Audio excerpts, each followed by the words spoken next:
जय जगन्नाथ समस्त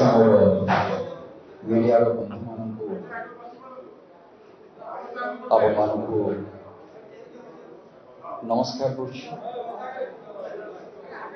स्वागत जनाऊँ। आज जो विषय रे आमे एकाठी होइछे ये गोटे बहुत गुरुत्वपूर्ण विषय एवं ये प्रश्न मु भावुची जे आपन मन भितर प्रत्येक ओडिया बा ओडिशावासी मन रे निश्चित भाव ये प्रश्न कोठी ना कोठी रही हृदय भी खाली प्रश्न तो रही हृदय से व्यथा टिकक भी रही। आज जो प्रसंग से माँ माटी और मातृभाषा परवर्ती समय आहरी अनेक कथा कहि किंतु प्रथम कथा हूँ जे माँ जे मते जन्म दी माटी जहाँ पर मु पाद देकी बड़ हो मातृभाषा जे हूँ मोर प्रथम परिचय जो पर्यंत मु मो भाषा कहनी से पर्यंत मो परिचय के जापर मुझे तेणुक माँ को तो कहीं अस्वीकार करें एवं माटी को भी कहीं अस्वीकार करें जे मो माँ किए मो माटी किए किंतु मातृभाषा सतरे मु चाहूँगी कि ए मातृभाषा मोर परिचय हो कि नहीं ये हूँ सबुठ बड़ प्रश्नवाची आजिका दिन में एवं से मातृभाषा को लेकिन आमर अस्मिता आमर स्वाभिमान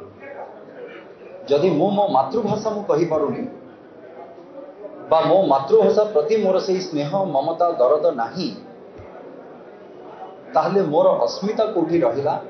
मोर स्वाभिमान कोठी रहिला ये हूँ प्रश्न।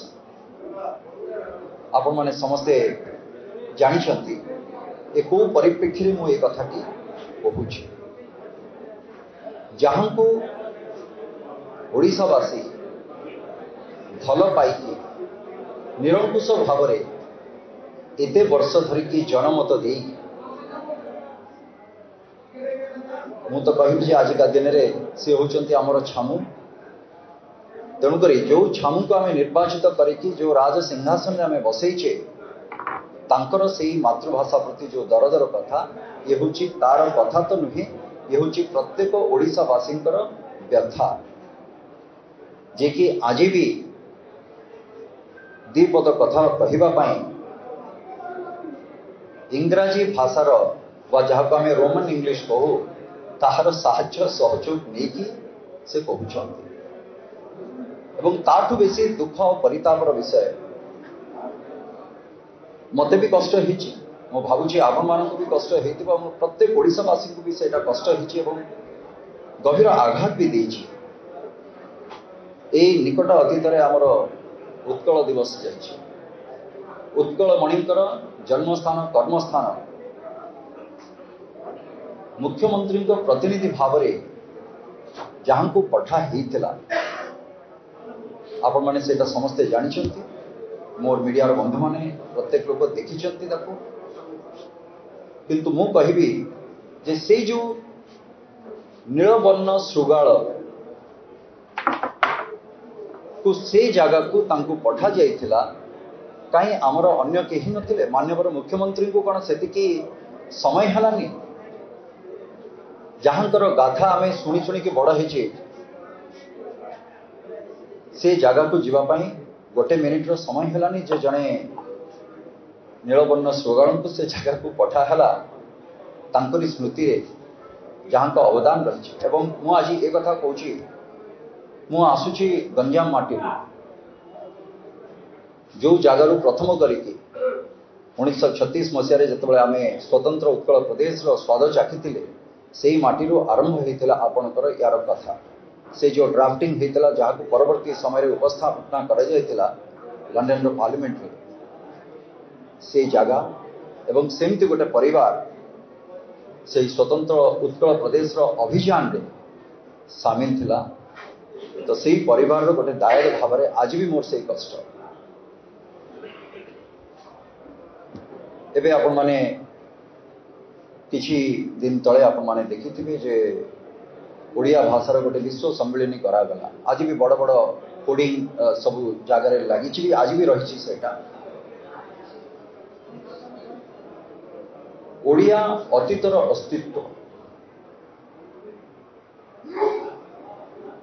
ओडिया भाषा अतीतर अस्तित्व ओडिया भाषा भविष्यत एमती गोटे कैप्शन किछि लिखाई मो मनरे प्रश्न आसुची अतीतर अस्तित्व तो ठीक अच्छे आमर अस्तित्व हूँ मो भाषा निश्चित भाव में आम गोटे सुंदर स्वप्न तो देखा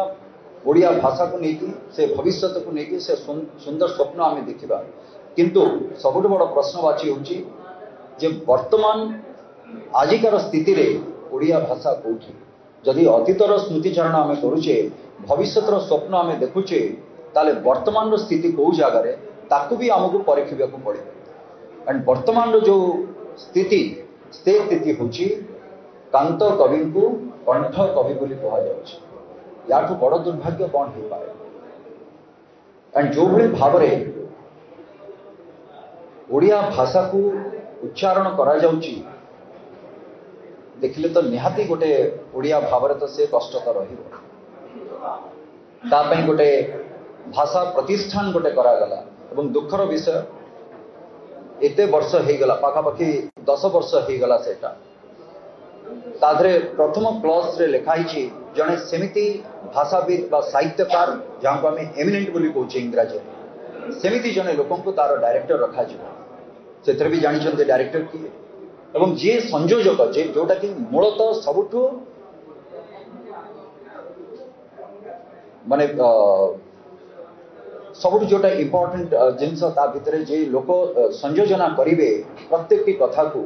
आमर डायरेक्टर को लेकरी भाषा सहित बा अन्य भाषाविद सहित से संयोजकर पद सह संयोजकर पद सेबेठू आज पर्यंत खाली रही ताले संयोजना करुची किए संयोजक किए ये प्रश्न भी आसूची बाकी रहा धन्यवाद तो निश्चय आम जनइबू जो शास्त्रीय भाषार मान्यता देइछन्ति ओडिया भाषा किंतु से ओडिया भाषार जो शास्त्रीय भाषार मान्यता पाइबा परे से सांकेतिक भाषा भाव में ताकू से प्रयोग कले निर्वाचन रे जे आमे शास्त्रीय भाषार मान्यता आमे दिया करिछु किंतु शास्त्रीय भाषार मान्यता देदेले खाली सेतिकरे सेठी सरीजीव कथा ना परवर्ती कार्यक्रम जहाँ रही ओडिया भाषार प्रचार प्रसार करवा एवं ताकू जनमानस रे आदृत करैबा एटा तो कर्तव्य गोटे सरकार एवं प्रत्येक समय प्रत्येक स्तर में छामुंकठू आरंभ करी तल पर्यंत जो माने भी अछंती से भाषा प्रति कौन सी प्रकार मोह माया ममता थिला भलिया तो लागे मोर आशा विश्वास जे आपण मानक माध्यम रे ए कथा समस्त ओडिशावासी जो माने ओडिशा रे अछंती जो माने प्रवासी अछंती समस्त पाखक ए कथा जाऊ समस्त हृदय रे कथाटी आसु एवं आगुकू जो ओडिया भाषा बा ओडिशार अस्मिता और स्वाभिमान को लेकिन जो प्रश्न आज उठी